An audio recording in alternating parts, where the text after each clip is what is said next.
hein, bon courage. Et de l'autre côté, des gens d'autres scientifiques qui diraient, donc c'est-à-dire des aviateurs, des ingénieurs, des architectes, et pourquoi pas, des gens aussi, des artistes, puisque les artistes, moi je suis un bouffon de la République. Donc j'ai une grande audience, donc j'ai une grande responsabilité. Donc si jamais, moi, cette version, en la lisant, elle m'empêche de dormir, qui va m'empêcher de parler de cette version? Qui va m'empêcher de dire, je trouve que cette version est troublante? Et pourquoi je serais traité, alors là, ça n'a rien à voir, de négationniste ou de révisionniste? C'est infernal. Alors, dans tous les autres pays du monde, on parle joyeusement de cette version, y compris aux États-Unis. Et en France, on ne peut pas. Donc pourquoi? Ça, c'est ma question ce soir. Pourquoi? C'est de le dire, puisque vous pouvez. Autre élément troublant pour vous, la facilité avec laquelle les pirates ont été identifiés. Extrait. Je vais pouvoir vous parler donc de la version troublante à propos des pirates de l'air. Alors là, il y a un truc étonnant, c'est que des fois, même les Américains, des fois, ils mettent des années à trouver qui c'est qui a fait le coup. Mais là, putain, là, 3 jours après, il y a Robert Mueller, c'est le directeur du FBI. Attention, hein, c'est pas n'importe quoi, il arrive avec les cuissons, tu sais, derrière ça. Ça rigole pas, mon vieux. 3 jours après, il vient et il dit au monde entier, il dit, ça y est, on les a, hein, j'ai quasiment toute la liste, on a parlé un petit peu avec les familles des victimes, ça y est, on les a. Ils sont 19, tu sais, ils avaient tout, hein, les noms, les prénoms, les 19. Alors, incroyable, hein. Qu'est-ce que vous suggérez? 3 jours plus tard, ils ont donc 19 pirates de l'air. Puisque quand on parle de complot, d'abord, faut préciser que c'est forcément un complot, le 11 septembre. Il est fait par qui, quoi? Alors donc, Al-Qaïda a revendiqué le complot, et je suis entièrement d'accord avec ça. Pourquoi pas, Al-Qaïda? Est-ce que c'est Al-Qaïda tout seul? Ou est-ce que c'est Al-Qaïda qui était un peu... Et quand on parle des pirates de l'air, tiens, je vois la photo de Ben Laden, par exemple, si vous allez sur le site du FBI, Ben Laden n'est pas accusé des attentats du 11 septembre. C'est extrêmement troublant, ça. Puisqu'il est accusé de tout le reste, sauf des attentats du 11 septembre. Est-ce que c'est troublant ou pas? Est-ce qu'au lendemain du 11 septembre, 2-3 jours après, le seul avion qui est dans le ciel américain, c'est la famille de Ben Laden qui rentre à la maison? Ça, c'est avéré. Est-ce que c'est troublant?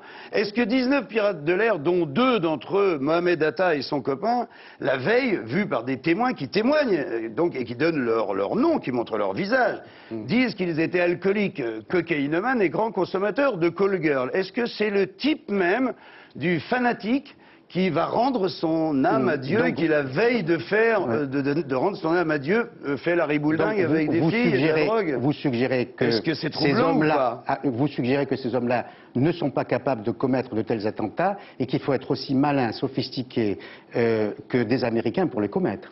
Ce n'est pas ce que si je on dis. va jusqu'au bout de votre logique... non, pour aller au bout de mon idée... Votre logique, c'est que... ma logique, c'est que tout seul, ça va être très très dur pour ces pilotes inexpérimentés, dont certains, des fois, n'arrivent pas à faire décoller un petit Cessna et le laissent au bout de la piste, ils rentrent à pied. On a bien pris soin de savoir et de nous dire qu'ils étaient sur le sol américain. Tout ça, je m'arrête à ça parce que... Jean-Marie Bigard, Al-Qaïda revendique le 10 septembre 2002 ces attentats. Très bien. Sonore, témoignage de Mohamed Atta Ziad Al-Jarrah, l'un des terroristes qui le revendique. Témoignage sur Al Jazeera de Abdelaziz Omar qui le revendique. Bien sûr, il le revendique. Aveu du cerveau d'Al-Qaïda, ce sont des faits, Jean-Marie Bigard. Khaled Sheikh Mohamed, le 15 mars 2007, qui le revendique. Très bien. Est-ce qu'il n'y a pas, des rumeurs d'un côté... Vous avez entendu ce que je vous ai dit? Est-ce que c'est Al-Qaïda? Est-ce que 19 pirates de l'air inexpérimentés, pour certains un peu alcooliques, peuvent, le 11 septembre, déjouer la surveillance du pays le plus puissant et le plus protégé du monde? Voilà par exemple une question. Madrid, Londres, le drugstore en France, il y a eu des attentats partout, Jean-Marie Bigard. Non mais attendez. Il y a eu des attentats partout. Non. Comme le 11 septembre, c'est l'attentat le plus violent, le plus spectaculaire du début du 3e millénaire. Il conditionne notre histoire à nous tous. Et c'est pour ça que c'est très important, et c'est pour ça, moi, que vous avez dit tout à l'heure que vous n'êtes pas tout à fait seul, c'est vrai, Laetitia? Il y a eu d'autres... Laetitia, elle est avec moi? Non. non. Elle est dans Revue et Corrigé et elle va citer d'autres personnes qui mettent en cause cette version. Oui, la théorie du complot, c'est pas franchement nouveau. En revanche, ce qui a changé la donne depuis une quinzaine d'années, c'est Internet.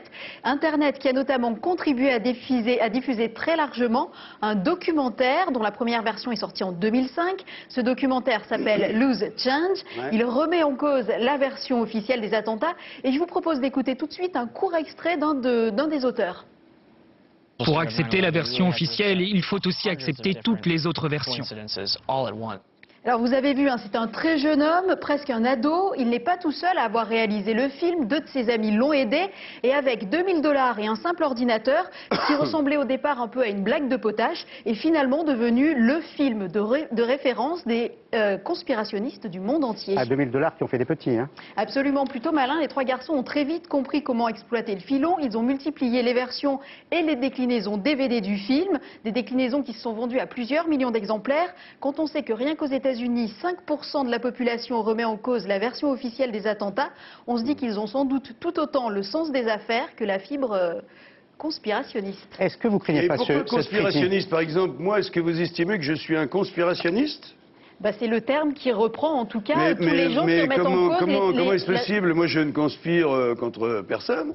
Je voudrais juste savoir, moi, par exemple, pourquoi en France, parce que je reviens à ça, parce que nous, on est vraiment à la traîne, pourquoi est-ce que dans les autres pays, par exemple, David Lynch aux États-Unis, Sharon Stone, Madonna, Martin Sheen, Charlie Sheen, Jim Core du groupe The Corrs, par exemple, et pourquoi des hommes politiques comme Fujita au Japon réunit tout le gouvernement devant lui? Et il explique, le 11 septembre, il dit voilà la version officielle. Et moi, je n'y crois pas du tout. Comment est-ce possible ça? Les tours, pourquoi elles s'écroulent comme ça? Jean-Marie Bigard. L'avion du Pentagone, non mais c'est très important, c'est un sénateur. Et pourquoi Chiesa, parlementaire européen en Italie? C'est incroyable, ce qui est troublant, oui. Moi ce qui me trouble. Ah, troublant, j'aime bien ce mot, troublant. Moi ce qui me trouble, oui. C'est le soin que vous mettez à parler de ça.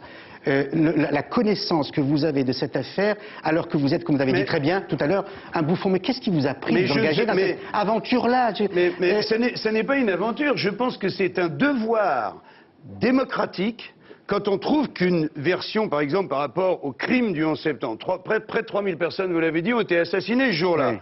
Une enquête est rendue en 2004 et cette enquête ne me convient pas à moi. Est-ce que j'ai le droit de dire cette enquête ne me convient pas? Est-ce que j'ai le droit de raconter à un pilote de chasse français, laissez-moi monsieur Amar. Non, parce qu'il nous reste très peu de temps. Est-ce que j'ai le droit de dire à un pilote de chasse français, oui. Imaginez en France... on est en direct, on va devoir rendre l'antenne. On est en direct, on va devoir rendre l'antenne. Je vous ai donné énormément 20 minutes, mais simplement je voudrais vous faire écouter. Oui, mais alors il ne faut pas me faire un croche-pied juste à la fin, hein, monsieur Amar. Non, j'écoute. C'est vous qui aurez le dernier mot, vous le savez très bien. Attendez, vous avez parlé beaucoup plus que nous. Merci. On a cité Dieudonné, qui est poursuivi en justice pour injure raciale. Alors je ne sais pas si vous vous en souvenez, mais il vous avait lancé un appel il y a quelque temps, écoutez-le. Et c'est vous qui répondez. Aujourd'hui, c'est le jour où j'appelle tous ceux qui veulent me rejoindre à me rejoindre.